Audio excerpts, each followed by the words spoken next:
जी महाराज, राजूगिरी जी महाराज, नारायण जी महाराज,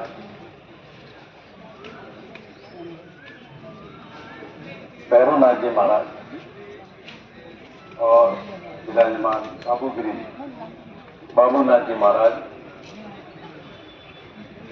उपस्थित भाइयों, और जो हादसा हुआ है पूरा जिला रे मात्र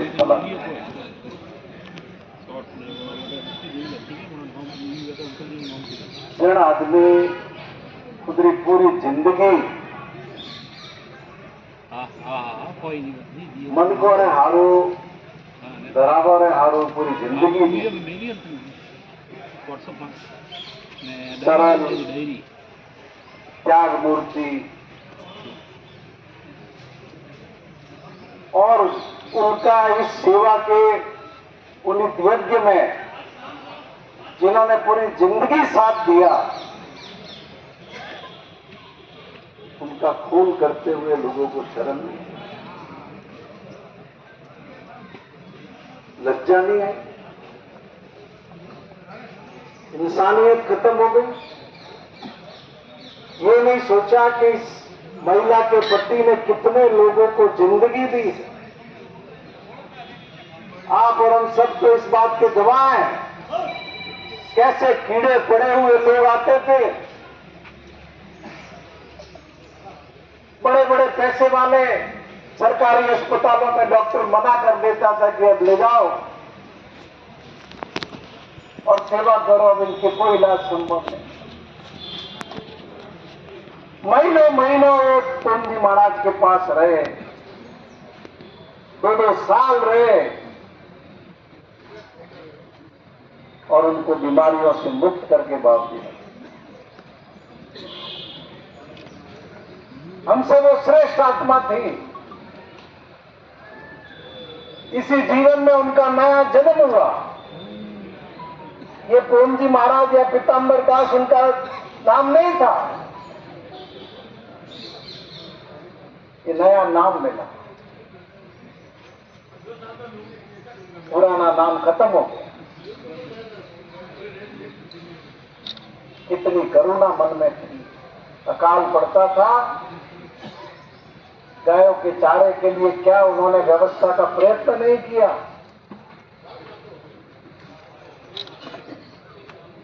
स्कूलों में आज तो सरकारों के पास भी पैसा हो गया है और लोगों के पास भी हो गया है, लेकिन मुझे वो समय याद है जब मैं NSY यूथ कांग्रेस का कार्यकर्ता होता था। ये कोसालिया का स्कूल सबसे पहले बाबू जी ने हॉल बना करके, तो गोना के स्कूल में, हरकवाड़ा के स्कूल में हमारे हम सब लोगों के लिए वो एक सामान्य नागरिक नहीं, कितना अनुराग था, कितना प्रेम था। जब कभी आश्रम में मिलने जाते, कैसे मन के, उनके खुद के मन के अंदर कैसे भाव हिलोरे लेते थे और हमको महसूस होता था कि कितना प्रेम छलक रहा है उनका। ये बाबा रामदेव की यात्रा में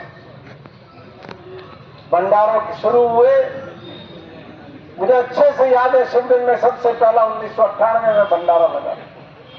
कुछ लोग गए थे अमरनाथ की यात्रा पर और वैष्णो देवी की यात्रा पर, वहां देख करके आए थे कि कैसे भंडारे लगते हैं, तो उन्होंने सबसे पहला भंडारा शुरू किया था 27 साल पहले। बाबू जी के हाथ से उस भंडारे का उद्घाटन हुआ था, आज तक वो भंडारा चलता। रामनाथ जी महाराज ने सबसे पहले मुझे फोन किया, मैंने तुरंत SP साहब को टेलीफोन कि वहां पर ये हत्या हो गई। उनको पता भी नहीं था और हमको उम्मीद थी उसके बाद कि चाहे कुछ भी हो जाए, पुलिस इसका पर्दाफाश करे। ये सामान्य हत्या नहीं है, ये पुलिस को समझना पड़ेगा कि सब लोगों की भावनाओं से जुड़ा हुआ मामला, ये भावनात्मक हत्या का मामला। आप पुलिस के लोग, आपके पास ताकत है, आपके पास लठ भी है, आपके पास पिस्तौल है, वो गोलियां भी है, वो भी आप सब लेके आए हो। हम अपराधी हैं, हमारे ऊपर लाठियों का प्रयोग करना बहुत जरूरी है, और बहुत दिनों से आपने गोलियों का प्रयोग नहीं किया तो वो भी कर देना आज। लेकिन ये सिरोही के प्रशासन के लिए बहुत बड़ी शर्म की बात है। तुम्हारे माँ बाप ने तुमको ये नहीं सिखाया कि साधु संत दरवाजे पर आए तो उनके साथ कैसा व्यवहार करना चाहिए, क्या आदर भाव उनको देना चाहिए, ये नहीं सिखाया। 3 दिन से तुमको पता है कि खंडरा गांव के लोगों ने तय किया है कि आपने जो 10 दिन की मोहलत दी थी, उस मोहलत में आप पर्दाफाश नहीं कर सके। बीच में भी आकर के रामनाथ जी महाराज, तेजाराम जी सरपंच साहब, पन्नाराम जी सरपंच साहब और भी भाई लोग आपको आकर के मिले प्रशासन से, बार बार आपको निवेदन किया, और अभी 3 दिन पहले वापस तय कर दिया कि ये धरना प्रदर्शन करेंगे। तो क्या आपका दायित्व नहीं बनता था जाकर के पूरे गांव को वहां खंडरा में इकट्ठा करते और जाकर के बताते कि हमने अब तक ये किया है, हम यहां तक पहुंचे हैं, जांच की सुई इस दिशा में जा रही है। लेकिन नहीं, वर्दी का घमंड इतना है, और जो पावर मिली हुई है, डंडे की पावर और पिस्टल जेब में लगी हुई है उसकी पावर, वो आपको ये सामान्य समझ भी नहीं देती कि एक संत की पत्नी की हत्या का मामला क्या है। बड़े अफसोस की बात। कहने को तो हिंदुओं की सरकार है देश और प्रदेश के अंदर, जो ये दावा करते हैं। क्या मैं पूछ सकता हूं, आज हिंदू परंपरा के इतने संत आए हुए, तुम लोग कहां हो? सरपंच साहब ने यहाँ के सारे एमएलए को फोन किया, एमपी को फोन किया, जिला प्रमुख को फोन किया, सबको फोन किया। ये कोई राजनीतिक आंदोलन नहीं है। पाल जी के चाहने वालों में हर पार्टियों के लोग थे, हर पार्टी के लोगों में उनके भक्त थे। लेकिन आज जब न्याय की बात आती है तो आपके पैर कांपते जाते। क्या आ जाते तो कोई तुम्हें पद से बर्खास्त नहीं कर देता। और ये पुलिस, इनके पास इन मंत्रियों की गाड़ी के आगे पीछे भागने का समय है। वो मूतने भी जा रहे हैं तो पीछे पीछे गाड़ी लेके जा रहे हैं।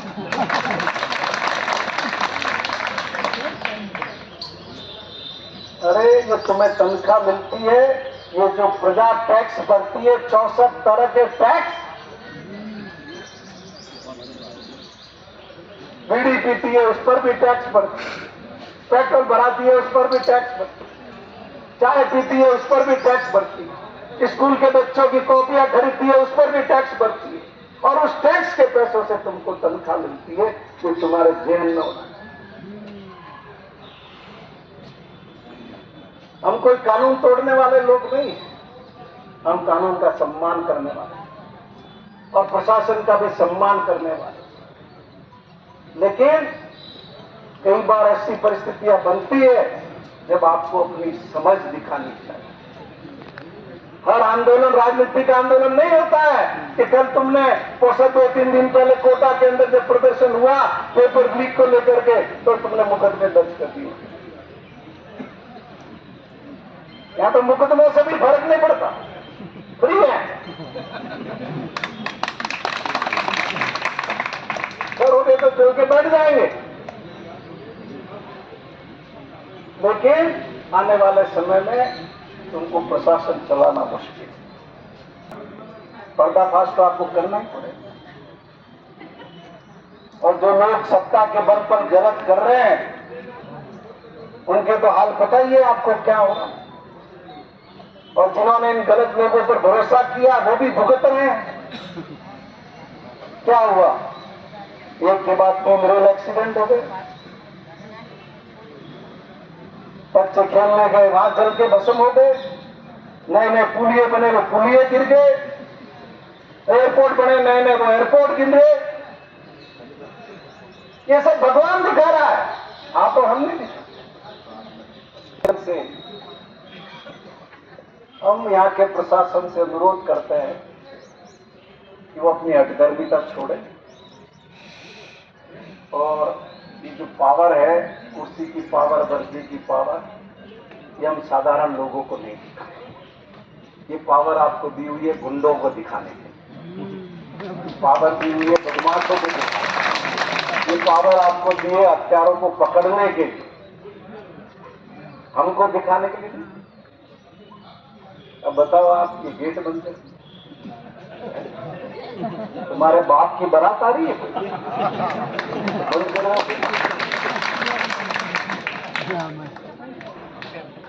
क्या कोई आतंकवादी आ गए? साधारण से लोग हैं, साधारण तरीके से बात करने वाले लोग, एक फैशन बन गया है। दरवाजे बंद कर, गेट बंद कर, फिर या रोको, अवरोध पैदा करो। किसको रोको? ये बच्चे जो पुलिस में है, ये बच्चियां जो है, ये हमारी ही तो है, कहीं और से थोड़ी आई। हमारे ही बच्चे इन नौकरियों में भर्ती हुए हैं, हमारे ही बच्चे इनके अंदर, पर तुम उनको गलत आदेश देते। ये कलेक्ट्रेट इसलिए खोला है क्या हम लोग आ नहीं सके, हम लोग अपनी बात नहीं कर सके? हमारा ही नहीं खोला तो किसके लिए खोला है? और इन गाड़ियों में, गाड़ियों के अंदर घूमते हो, ये गाड़ियां किस लिए दी हुई? हम ही लोगों के लिए तो दी। आप समझते हो या नहीं समझते? हम समझते हैं इस बात को कि तुम्हारी नौकरी हमारी सेवा के लिए, हमारी खिदमत के लिए। और तो मैं कहना चाहता हूं,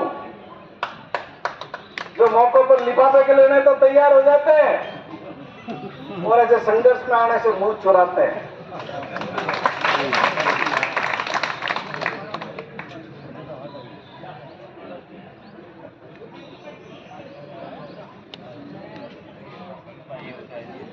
पूंजी महाराज तो एक दिव्य विभूति है और हम सबको मालूम है कि वो हम सबके दिलों पर राज करते और करते रहेंगे। लेकिन ये प्रश्न अलग तरह का है, इसलिए इस संघर्ष को हम जारी रखेंगे, आगे भी जारी रखेंगे और हर हालत में। आज तो ये इतने लोग आए हैं, अगर प्रशासन ने ये हत्याकांड नहीं खोला तो अगली बार जो प्रदर्शन होगा, मैं मेरे खर्चे से हर गांव में साधन लगा करके यहाँ का कलेक्ट्रेट भरूंगा। कई बार भरा है मैंने, ये कोई पहली बार नहीं है।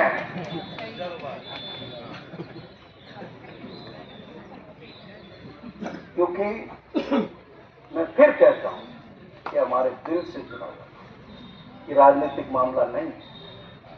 राजनीतिक मामला होता तो जब हम अलग तरीके से करते। आज हमको यह तख्तियां लेकर के नहीं आए, तख्ती दिखाएंगे, ये करेंगे, नहीं। हम उस देवी की और उस देव तुल्य महामानव की हम गरिमा रखना, गरिमा के साथ हम काम करना। हम यहाँ पे प्रशासन से भी कुश्ती करने नहीं आए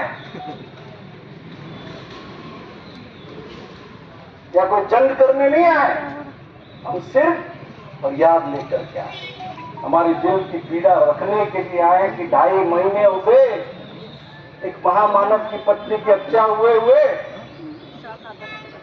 कि 14 थानों की, 15 थानों की, 16 थानों की पुलिस क्या कर रही है?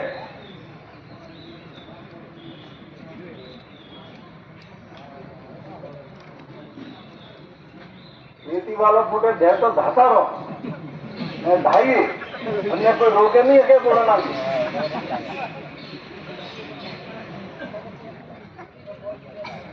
छाछ नहीं गया बेटे कीड़ी पूंगी नहीं पूंगी उन्हें कोई रोके नहीं है और मैं तो खबरी हवाला में भिंडवाड़ा कोई भी एमएलए साहब रहे ट्रैक्टर उनको पकी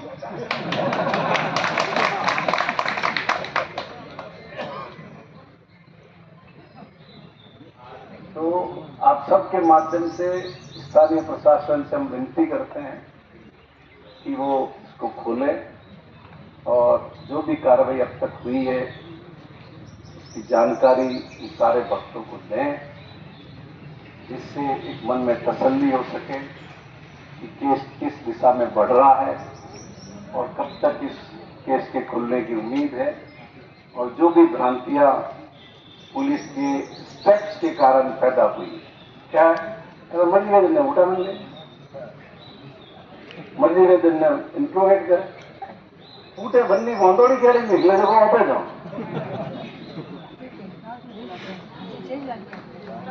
और इस मौके पर मैं रामनाथ जी को भी ये विश्वास दिलाना चाहता हूँ, हम आपके साथ में हैं, पूरा जिला आपके साथ में है, समाज का हर वर्ग आपके साथ में है और निश्चित रूप से इस हत्याकांड को जरूर खोलेंगे, खुलवाएंगे।